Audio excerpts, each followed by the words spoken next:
Have you ever thought about starting a business or a membership? Our next speaker gives us all kinds of ideas on how to do that and where to start.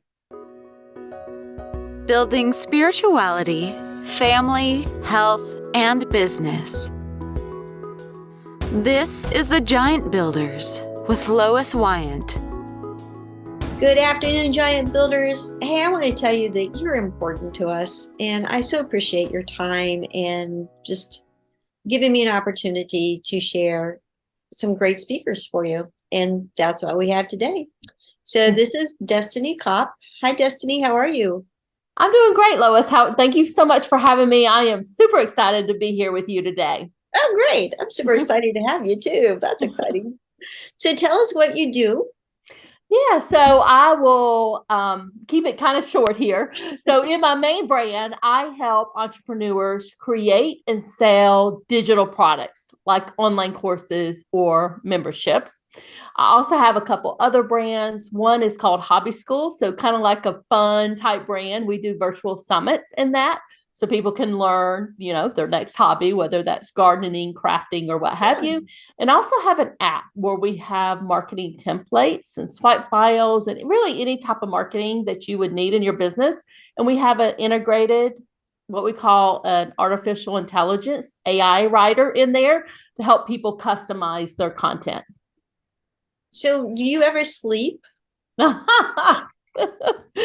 Well, I have my businesses set up. They're very systemized. Okay. All right. And I have help. It's not just me. All right. Well, let's start out. Let's start out with the course creating. Yeah. So that's actually my favorite, quite honestly. So how does one come up with an idea to create a course? So what I always say is, do a little research internally. Think about what your expertise is, your skill is, and what you might want to bring to the world and teach to others. So really, whatever you can have an online course or even a membership on about any topic out there. So do a little research internally and also do some market research. So go to websites like Udemy. You can sign up to be an instructor. And if you do that, you'll get access to some of their back-end resources to conduct a little bit of market research. So you can go into their system, type in whatever topic you're interested in, and it will tell you how many people, how many people are searching on it, and also what the competition is on their database. But they're one of the biggest course platforms out there in the world. So they have a tremendous amount of data. So you can get a wealth of information from them. So, and also survey your own audience. Once you come up with some ideas, ask your audience, what would they like to hear from you? What would they like to learn from you? And that will also give you some really good feedback. Okay. All right. So I come up with my topic. What do I do next? So your next step would be to create your course outline. And we'll focus on courses. Memberships are a little bit different, but if you focus on a course, create your course outline. And this could be something very simple. And I generally tell people to start with what we call a mini course. And I'm sure a lot of you have signed up for a mini course, whether you realized it or not. But a mini course is really something that will give your audience a quick win. Doesn't have a ton of content. And quite frankly, with everybody's attention spans out there nowadays, they don't want a huge course that takes them weeks and weeks and weeks to complete. They want something that's a quick win and something that they can, do fairly quickly. So it might be 5 steps, in your outline, and you can, basically outline what you're going to cover in those 5 steps. Now, the other thing that you'll need to consider or include in your course outline are any supplemental material that your students need to achieve the promised outcome of your course. So maybe in step 1, you need to include a workbook or a cheat sheet. Maybe in step 4, you're giving them, something else, but you get the drift there. The other thing you need to include in your course outline are what bonuses are you going to offer? And that's a step that a lot of people forget about. But when you go to promote your course to your audience and to the world. Having bonuses are one of the biggest selling features, and sometimes it might, kind of push somebody over the edge if they're thinking about your course. So think about the bonuses that you want to include also, and make sure you have all of that outlined. And I use just a simple Google Docs to outline all of this. So super simple. So now am I ready to record and put it together? So basically, your next step will be creating your course lessons. So I like to use Canva to do that. In Canva, they have a lot of presentation templates. In one of my courses that we offer, we have some templates there. But you can use Canva to not only create your course lessons, but also record them. Now, let's just say you're doing a demo of a software in your course, you can use Zoom, kind of like what you and I are on now, and just do a screen share of it and just record that. People think it's, I got to go out and record and hire somebody to help me to record and do some fancy videos and, edit them. And you really don't have to do that. And quite frankly, some of the best courses I have taken was somebody just walking me through a screen share of some type of, system that I was trying to learn. Or somebody just created a presentation in Canva and kind of walked me through their steps, and they recorded in Canva, created in Canva, and it was super simple to do that. Well, I'm feeling pretty comfortable now. Now, where am I going to put this course? Yeah, so the next step would be to figure out how you're going to deliver it to your audience. Now, there's a lot of online course platforms out there in the marketplace. There's some tried and true ones that have been out there for some time. They might be a little bit more expensive or pricey. If you go to a platform like AppSumo, they might have a lifetime license out there, or somebody who has an online course platform with a lifetime license. I'm a little bit, you have to be careful about what you purchase there, because what if they go out of business? So anyway, you can still do that. Test them out, try it out, figure out what you want to use. Some of the big ones out there are like Kajabi, Teachable, Think of It, Podia. I'm starting to use ThriveCart Learn. So I have a lot of my courses are on Kajabi. I also have ThriveCart as my checkout builder, and they recently, I think this past year, launched their course platform to it. So I love that. Not as, functional as Kajabi, but it's free, right? It's included in my checkout, so I don't have to pay extra for it. So that's an option too. So now how do I tell the world about my course? So the marketing part can be, quite frankly, some of the most difficult, right? So if you have an audience, if you have an email list, if you have a social media following, what you'll want to do is you'll want to take some time and kind of do what we call this pre-launch buzz. So get people excited about your new course, start educating them about the content, the topic, if they need that. And it depends. Some of this depends on kind of where you are in your business and where your audience is. But also start talking about objections that they may have and start kind of working through all of that. I generally recommend, depending on where your course is priced at, you might want to start doing this 4 to 6 weeks. If you have a more expensive course, I would even give you a little bit more longer kind of leeway there, or runway there, I should say.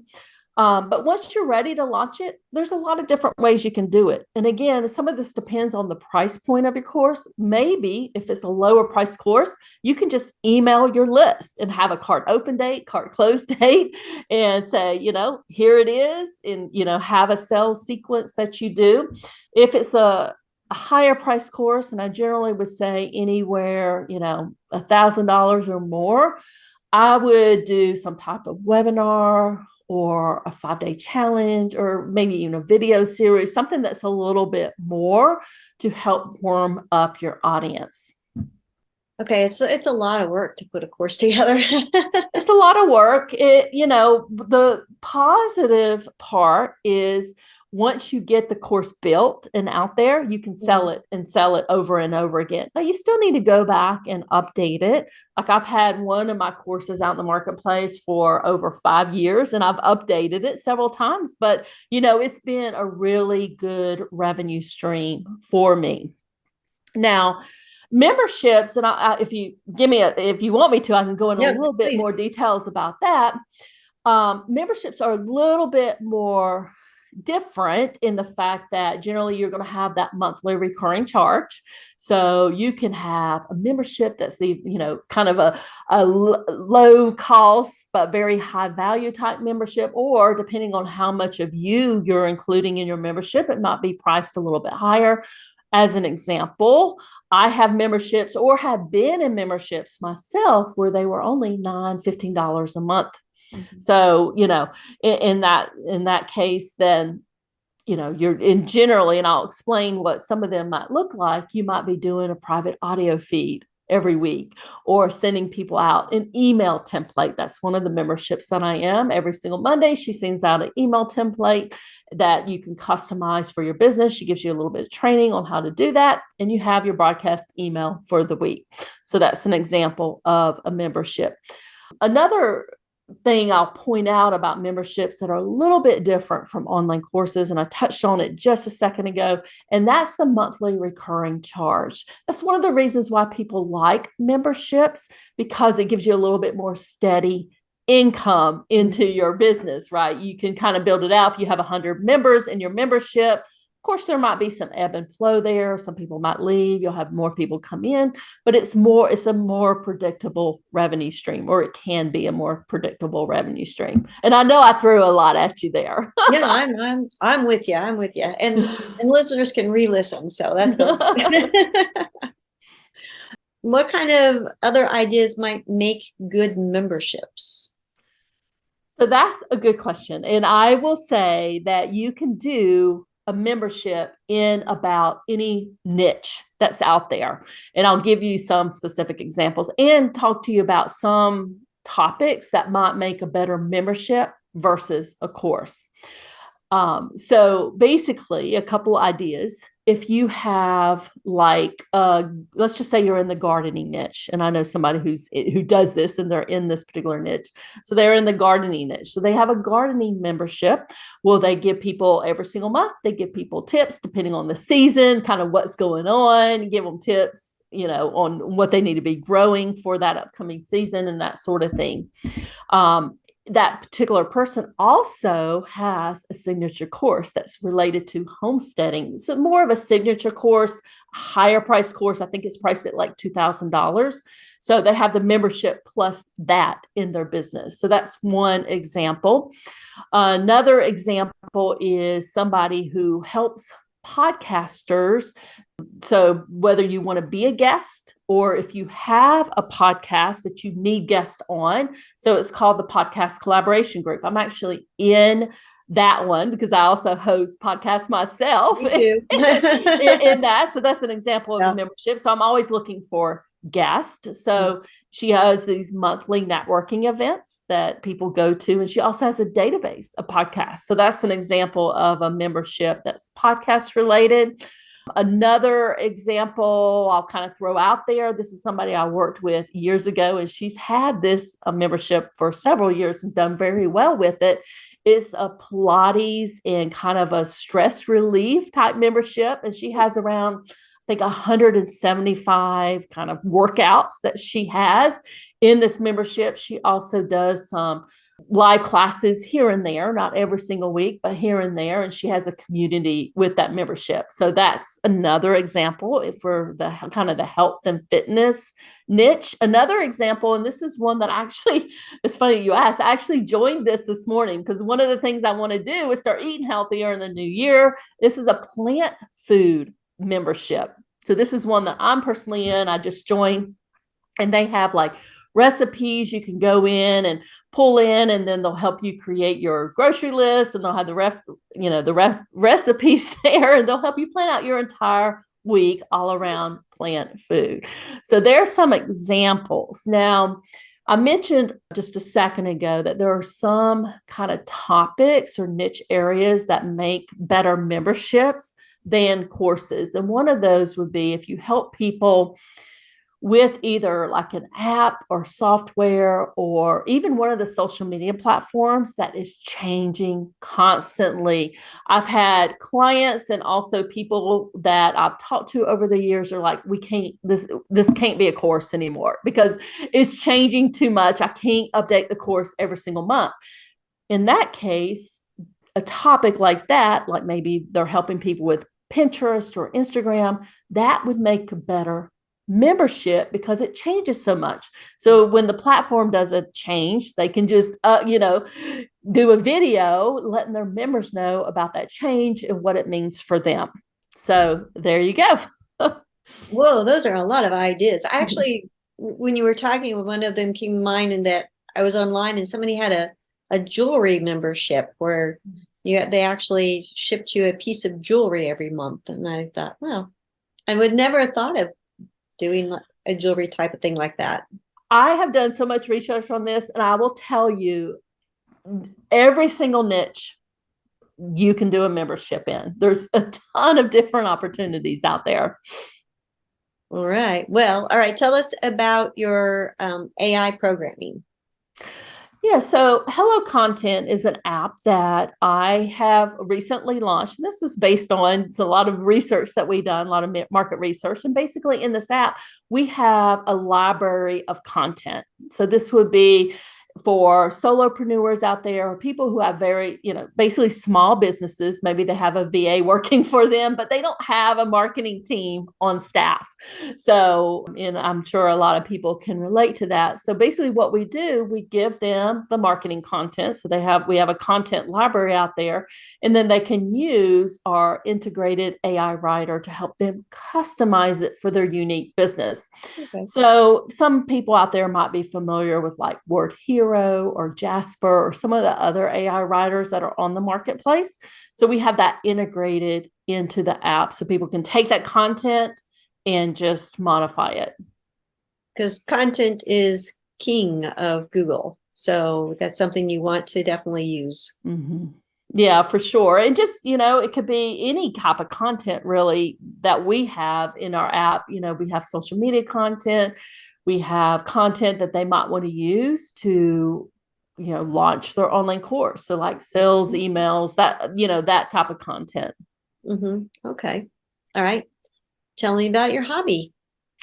Yeah, so HobbyScool is more of a passion project. It's kind of fun, quite frankly. So what we're doing there every single month, we do what we call a virtual online learning summit. So we get a bunch of speakers together related to a specific topic area. Like in February, we're doing a Get Organized Summit. So as people start that spring cleaning, we have a lot of different speakers who are experts in that area coming together to kind of, help people in that. We're doing a home garden and home cooking summits in April. So people who are interested in doing home gardens and they want to do that kind of that farm to table in their house. So we bring a lot of speakers in for that, and they can learn from the expert speakers in the summit.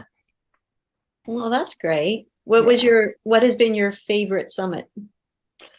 For me personally, probably the home garden and cooking. Not that I have a home garden, but I aspire to have one at one point in the future. You can start out with one of those grow light things to sit on your counter. That can get you at least started. That's kind of where I am. I'm in the container gardening part. Well, great. How long have you had the Hobby Summit site? Yeah, so HobbyScool started in first quarter of this year. So it's new. So it's a very, very new business. And, people thought I was crazy. We're about to go into recession. Why would you start a business in a recession? Well, I was crazy enough to do that. So talk me through the process and how you got started. You're getting all these extra people to do this summit. Where do you contact them? How do you organize all that? Yeah.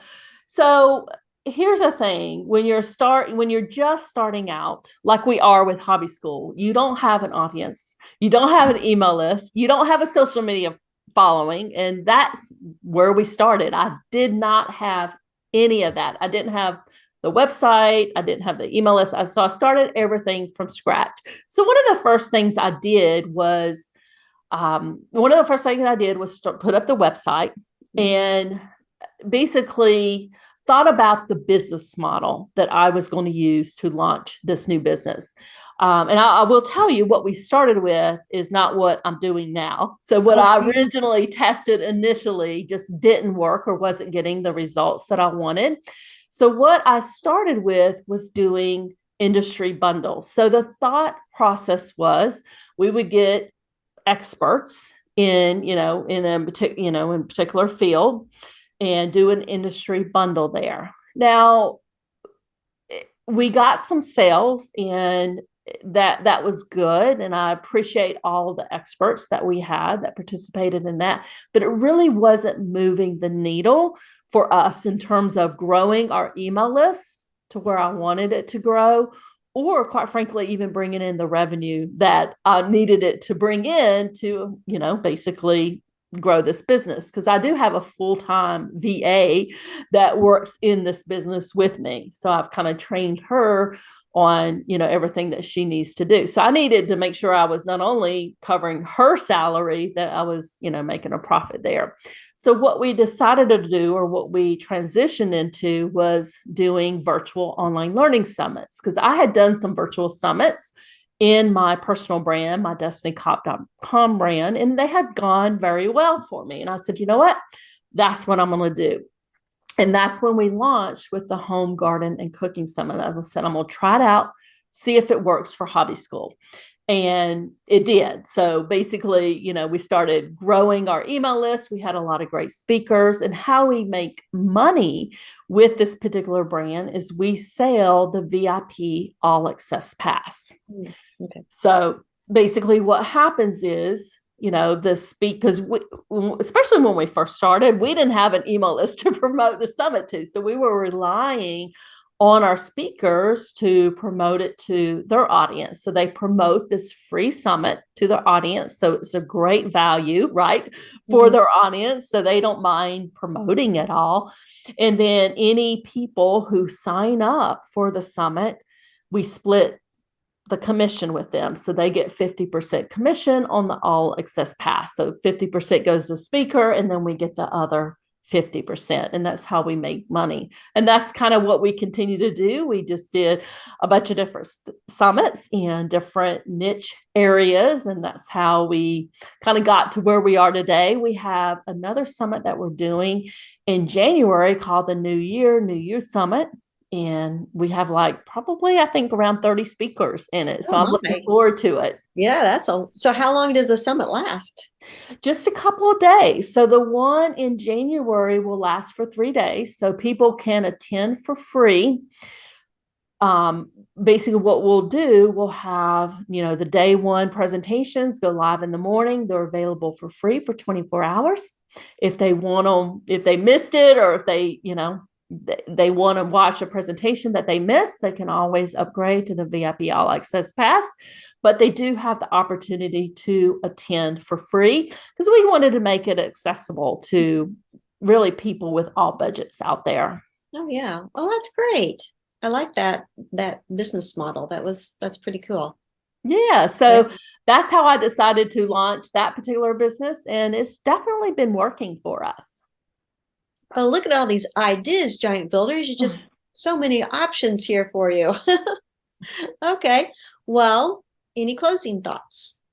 No, I just want to say, if somebody is thinking about launching a new business and you are really struggling, kind of, what should I do, or what should I start with?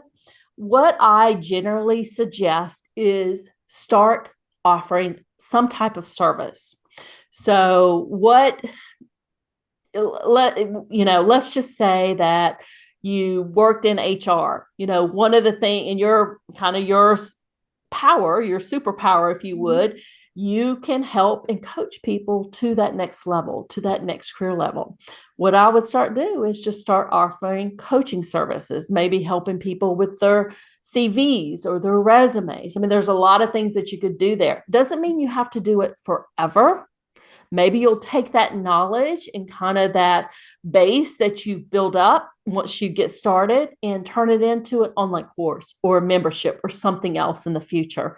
But really getting to know your ideal customer and how you can help them, there's not a better way to do that than offering some type of service or coaching or really having that one-on-one kind of interaction with somebody. So that would be my recommendation on getting started. You don't need a huge website. You don't need, any type of fancy type stuff. You can probably do it with just a one-page website, but start your email list, do a one-page website, and go from there. And you will be surprised at how much progress you will make in a short amount of time.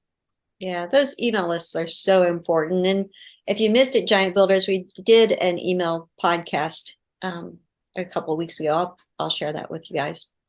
So, well, thank you so much. You are just full of information.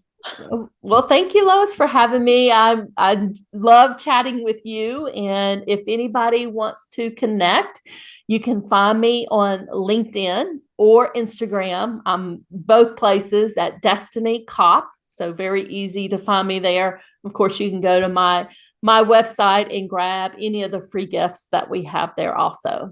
All right, we'll make sure those links are below. So I already got all my free things, so just make sure you get yours. All right. Thank you, Destini. You were wonderful. I really appreciate it. Thanks so much, Lois. All right, Giant Builders. See you next week. Thank you for listening.